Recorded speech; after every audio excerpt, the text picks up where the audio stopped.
How to write a revision timetable. Hi, I'm Hayley from Parallel Coaching, and in this video we're going to explore how you can go about making an effective revision timetable, whether you're working towards your level 2 or 3 Anatomy and Physiology exam, and really trying to get yourself organised so that you can pass your exam with confidence. Now, I've got 7 specific rules to follow to create the best revision timetable for you, and they are really straightforward.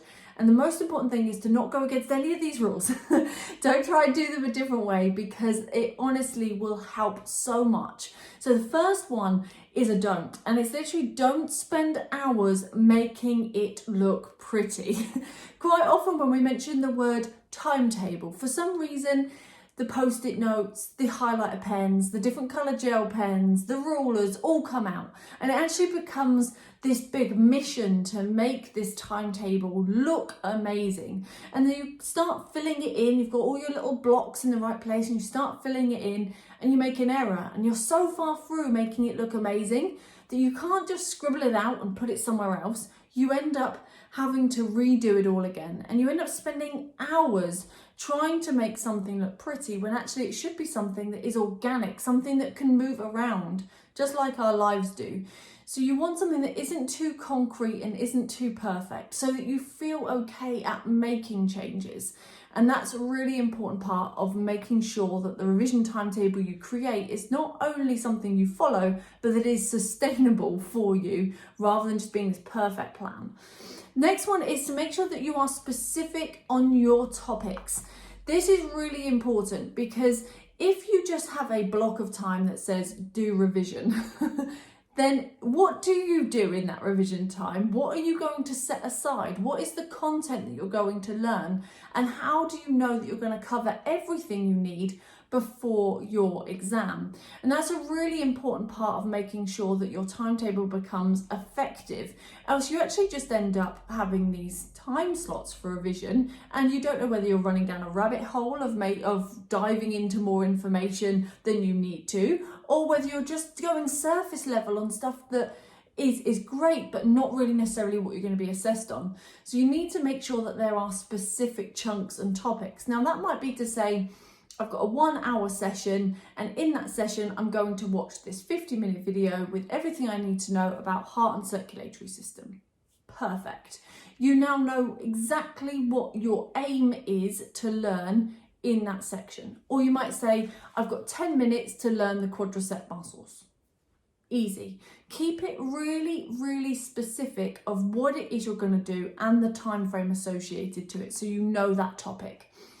Also, make sure those time slots are small and scheduled. So rather than just saying it's Monday, I've got to learn the heart at some point today, or it's Wednesday, I've got to learn the energy systems today, make sure that you set it out in your diary. Now, if you were to get your client to start training and start doing exercise, you would ask them to schedule that time, not just go for a run at some point today.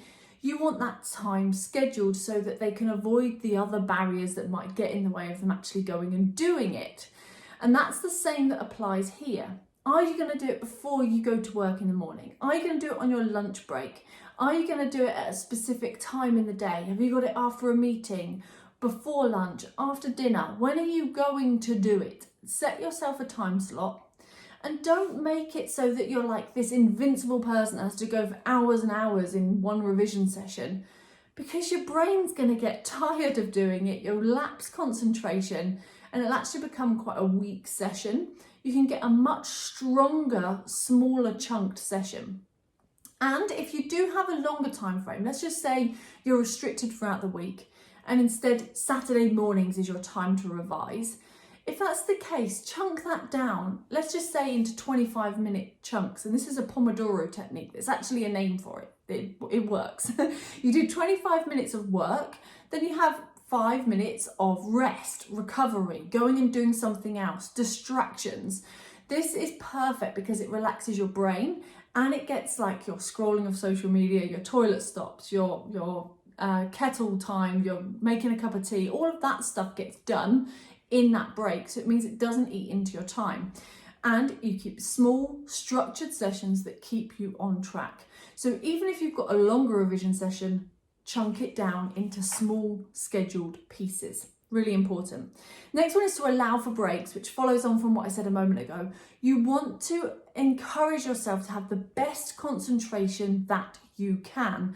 And in order to do that, you need to rest. You can't just keep going through the day. You need to make sure you have breaks from revision. Not just in between your revision sessions, but also maybe throughout the week. Maybe you have a day where you're totally no revision. No revision goes on at all.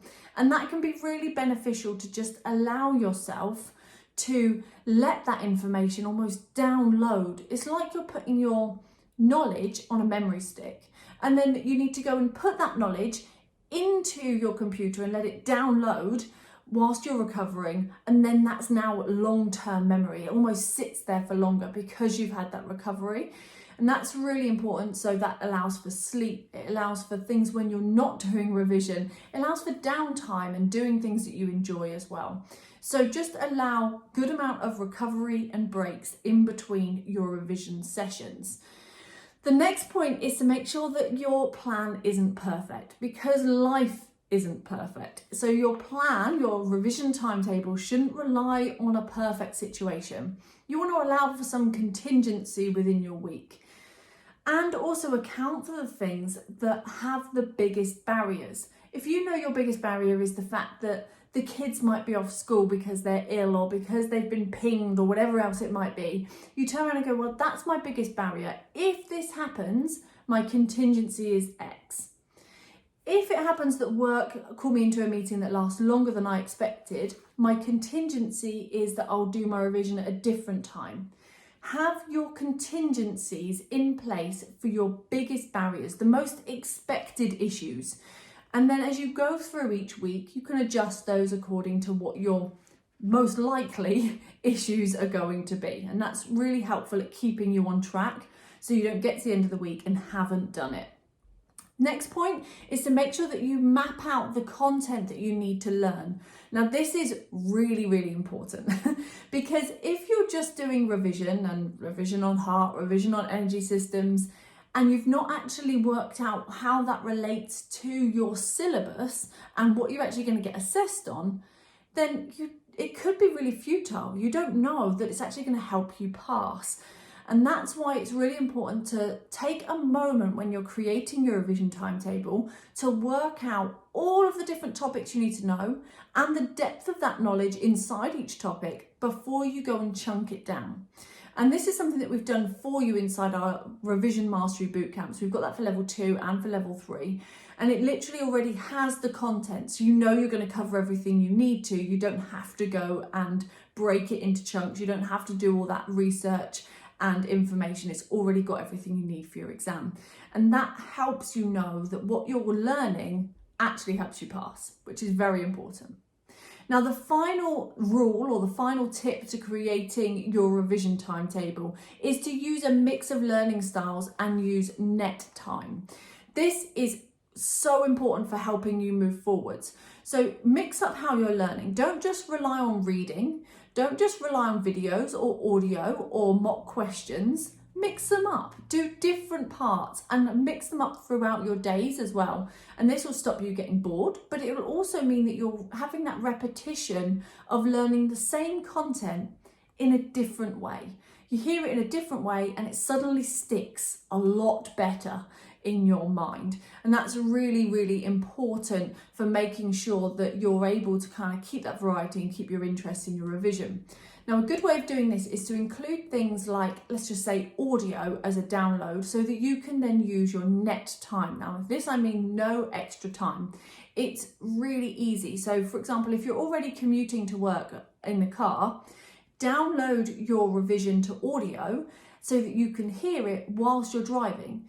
Yes, you might not have the most amount of concentration like you would if you were sat in your office just focusing on that one bit of revision, but it's repetition, learned in a different way, that helps stack up that learning so that you are making the most out of all the time you have. It doesn't have to be a set, chained to the desk kind of revision session. There's lots of other options. And again, that's something that we do inside our Revision Bootcamp that allows you to be able to download each of the tutorials to MP4 and MP3 so you can access it when you don't have Wi-Fi. So if you do want any particular help with any of your revision, whether that's level 2 anatomy, level 3 anatomy, level 2 principles or level 3 nutrition, then dive into our Revision Mastery Bootcamps that are with the link that is with this video, and that will explain how you can have all that structure. And we've even done a 4-week and an 8-week revision timetable for you. So you don't even need to create your own revision timetable, and it will save you loads of time. If you do have any questions following what I've spoken about today, just drop a comment below or reach out to me. That would be fantastic. And I would also love to know what your big takeaway is today. What's the thing you're going to take from this video and go and do immediately when you put together your revision timetable? Outside of that, if you haven't already subscribed to our YouTube channel, make sure you click the link and you can find out all the other videos that we get as they come live on YouTube. Thank you so much for joining me, and I'll see you on the next video. Take care.